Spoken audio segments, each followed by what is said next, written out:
Après une réunion avec des dirigeants du Hamas en Égypte, Jared Kushner s'est rendu en Israël pour convaincre le Premier ministre d'accepter le plan de paix de Donald Trump pour la bande de Gaza.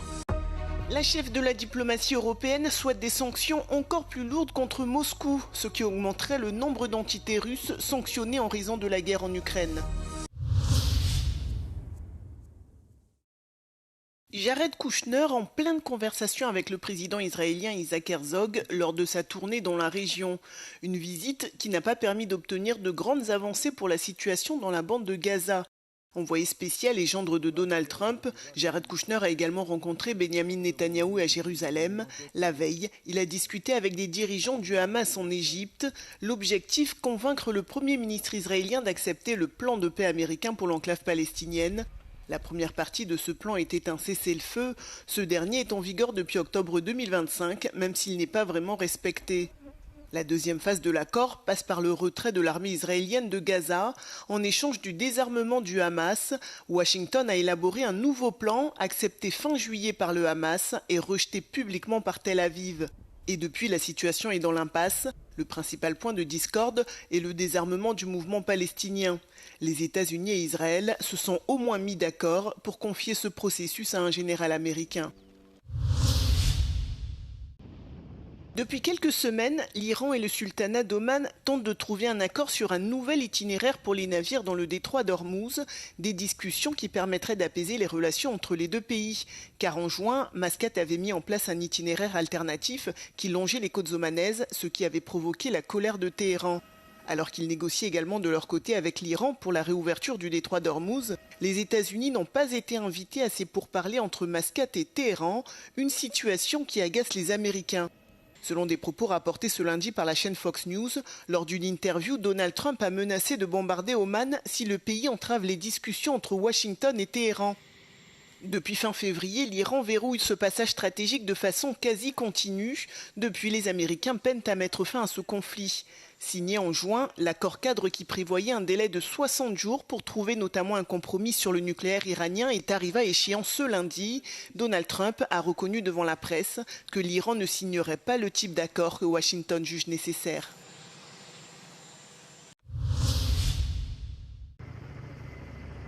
Wildberries, ciblé par les frappes ukrainiennes, 7 des 10 plus grands entrepôts de l'entreprise ont été touchés. Le géant russe du commerce en ligne a confirmé que la dernière frappe, survenue ce week-end dans la région de Moscou, avait provoqué un incendie et contraint l'entreprise à réorganiser ses chaînes d'approvisionnement. L'Ukraine a également frappé un deuxième entrepôt dans la même nuit.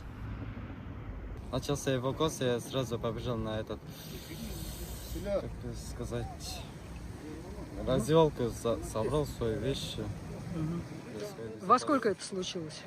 3 часа ночи. Au total, une vingtaine de sites de l'entreprise ont été visés et mis hors de service depuis le lancement de cette campagne ukrainienne en juillet dernier. Kiev affirme cibler Wildberries en raison de sa contribution à l'effort de guerre russe. L'entreprise aurait fourni notamment à l'armée des composants destinés aux drones ainsi que du matériel de navigation. Ces frappes témoignent également de la capacité de l'Ukraine à atteindre le cœur du territoire russe, accentuant la pression sur Moscou, engagée dans une guerre à grande échelle contre l'Ukraine depuis février 2022. Des mesures encore plus lourdes pour faire pression sur Moscou, c'est ce que souhaite Kaja Kallas qui parle même d'une liste de sanctions la plus ambitieuse depuis le début de la guerre en Ukraine. L'objectif de la chef de la diplomatie européenne, augmenter d'un tiers à partir de cet automne le nombre d'entités russes sanctionnées en raison de la guerre en Ukraine. Elle affirme que plus de 1000 milliards d'euros ont déjà été amputés à la Russie depuis février 2022. Depuis le début du conflit, en effet, l'Union européenne a adopté 21 trains de sanctions contre Moscou, des mesures qui visent aujourd'hui près de 3000 personnes et entités selon Bruxelles. Mais ces mesures suffiront-elles à paralyser une économie russe très résiliente ? Le pays, qui est sous le coup de nombreuses sanctions internationales, a beaucoup dépensé pour financer son effort de guerre en Ukraine. Et malgré des difficultés, l'économie russe ne montre pas de signe d'effondrement. Mardi 11 août, Rosstat, l'agence nationale de statistiques, a annoncé que la Russie affichait une croissance d'1,3% sur un an. De plus, Moscou connaît une hausse de la demande des hydrocarbures depuis le début de la guerre menée par les États-Unis en Iran et le blocage du détroit d'Ormuz. L'Ukraine a de son côté décidé de porter un coup à l'économie russe en attaquant régulièrement des installations pétrolières et l'entreprise Wildberries, géant du e-commerce.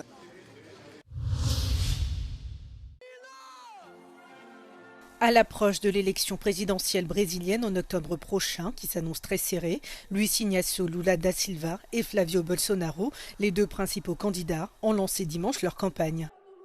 Évoquant les vastes réserves de minerais rares du Brésil, le candidat du Parti des travailleurs a dénoncé l'ingérence étrangère dans la politique brésilienne. Eu não quero nem com os Estados Unidos, nem com a Rússia, nem com a China, nem com a França, nem com a Inglaterra.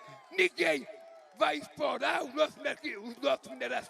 Nós é que vamos explorar em benefício do povo brasileiro. De son côté, Flávio Bolsonaro, le fils aîné de l'ancien président Jair Bolsonaro, a rencontré des milliers d'électeurs sur la plage de Copacabana.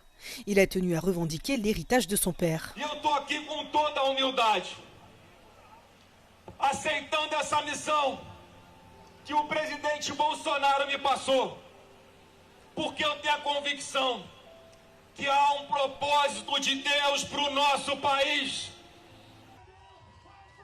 Le candidat du Parti libéral a promis de lutter contre la criminalité dans le pays et a salué la décision du président américain Donald Trump de s'attaquer au groupe criminel brésilien.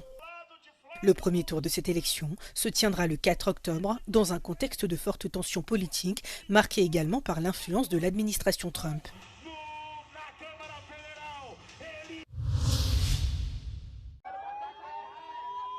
Depuis plusieurs heures dans ce quartier du district de Lakhisarai dans l'est de l'Inde, le balai des ambulances est incessant après une tragédie que ces fidèles venus honorer le dieu hindou Shiva n'avaient pas imaginée. Quelques instants plus tôt, alors qu'une foule immense était rassemblée devant un temple, des rumeurs selon lesquelles un poteau électrique était tombé sur des personnes à l'intérieur de l'édifice ont commencé à circuler et ont provoqué une bousculade. Bilan, au moins 7 morts et 19 blessés qui ont été transportés à l'hôpital. Un autre drame a eu lieu au même moment, toujours dans l'est de l'Inde, dans la petite ville de Tarapit, qui abrite elle aussi un temple dédié au dieu Shiva. 8 personnes sont mortes dans l'incendie d'un hôtel alors qu'elles étaient venues en pèlerinage. Selon la police, l'origine de l'accident n'a pas encore été déterminée. Les autorités de l'État du Bihar, où a eu lieu la bousculade meurtrière, ont annoncé que chaque famille de victimes recevra 400 000 roupies, soit environ 3 600 €. En raison de dispositifs de sécurité insuffisants ou défaillants, les bousculades sont fréquentes en Inde lors de rassemblements ou fêtes religieuses. L'Allemagne s'oppose à une proposition de la Commission européenne visant à appliquer à l'électricité un taux de taxation inférieur à celui du gaz naturel. Berlin estime que Bruxelles s'appuie sur la législation européenne relative au marché de l'électricité pour imposer des règles qui relèvent selon elle du droit fiscal de l'Union européenne. Selon les autorités allemandes, cette initiative permettrait de contourner la règle de l'unanimité habituellement requise pour l'adoption de mesures fiscales au niveau européen et risquerait ainsi de porter atteinte à la souveraineté fiscale et budgétaire des États membres. Cette controverse intervient alors que la Commission européenne cherche à favoriser le recours à l'électricité dans les différents secteurs de l'économie et à réduire la dépendance de l'Union européenne aux combustibles fossiles importés. L'Europe s'est récemment fixé un objectif d'électrification de 46% à l'horizon 2040. Au-delà du différend juridique, le coût de l'électricité demeure nettement supérieur à celui du gaz dans l'ensemble de l'UE. Le Parlement européen et le Conseil devraient entamer les négociations sur cette proposition après la pause estivale sous la présidence irlandaise du Conseil de l'Union européenne. L'actrice américaine Hayden Panettiere, connue notamment pour ses rôles dans les séries à succès Heroes et Nashville, est décédée à l'âge de 36 ans. Son père a confirmé la nouvelle dans un communiqué transmis dimanche à la chaîne ABC News. Aucune cause de décès n'a pour l'heure été précisée. Hayden Panettiere avait commencé sa carrière très jeune, apparaissant dans des publicités dès l'âge d'1 an. Elle s'était ensuite illustrée au cinéma et à la télévision, notamment dans Remember the Titan, Scream 6 et en prêtant sa voix au personnage de Dot dans A Bug's Life. C'est toutefois son rôle de Claire Bennett, une pom-pom girl dotée de super pouvoirs dans la série Heroes, qu'il avait révélée au grand public et propulsée au rang de star internationale. Au fil des années, l'actrice avait également évoqué publiquement ses difficultés avec l'alcool et la dépression. En mai dernier, elle avait publié son autobiographie This Is Me, A Reckoning, dans laquelle elle revenait sur son parcours personnel et professionnel. Hayden Panettiere laisse derrière elle sa fille Kaya, âgée de 11 ans, née de sa relation avec l'ancien boxeur ukrainien Vladimir Klitschko. Un nettoyage monumental a débuté la semaine passée dans le stade Panathénaïque à Athènes, monument mythique de l'histoire du sport. Car c'est ici qu'est organisée tous les 4 ans la cérémonie de passation de la flamme olympique. Surtout, c'est ici qu'avaient été organisés les premiers JO modernes en 1896. Entièrement construit de marbre blanc, le stade avait alors été reconstruit pour l'occasion, mais depuis, aucun nettoyage de grande ampleur n'avait été organisé, ternissant alors le monument. Το Καλιμάρμαρο είναι ένα μοναδικό μνημείο του Παγκόσμιου Ολυμπιακού Κινήματος, γιατί εδώ αναγεννήθηκαν οι σύγχρονοι Ολυμπιακοί Αγώνες το 1896. Έπρεπε να καθαριστεί από όλα αυτά τα οποία έχουν συσσωρευτεί όλα αυτά τα χρόνια. Έτσι το Παναθηναϊκό στάδιο θα δείξει όλη τη λαμπρότητα. Les travaux révèlent les traces laissées sur ce monument historique par les intempéries et les millions de visiteurs. Le processus nécessite une attention toute particulière car le stade est construit dans le même marbre que celui utilisé pour l'acropole, rendant son nettoyage particulièrement délicat. The goal of cleaning is not to make everything white, it's to remove the dirt and the first layers of organic material that is depositing on the surface. Weed and growth is something which is fully problematic for monuments because they expand, they have the tension to be bigger. In some cases they leave material that leave stains on top of the marbles. Au fil des travaux, le stade retrouve peu à peu son éclat d'origine, lui qui doit son surnom grec de Kilimarmaro ou beau marbre à son apparence étincelante.